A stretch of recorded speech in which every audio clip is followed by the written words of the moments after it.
My name is Kelsey Prihoda. I am an extension educator at Minnesota Sea Grant. We are here at St. Louis RiverQuest.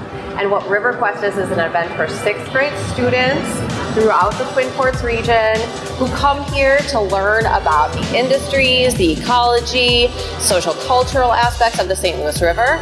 Many of these students have never been to the St. Louis River before, so this is a way to connect them to the river. And our station, the River Exploration Station, which is behind me, is a great way for them to explore place and a lot of history and ecology about the St. Louis River, just right in this room without ever having to get out on the water.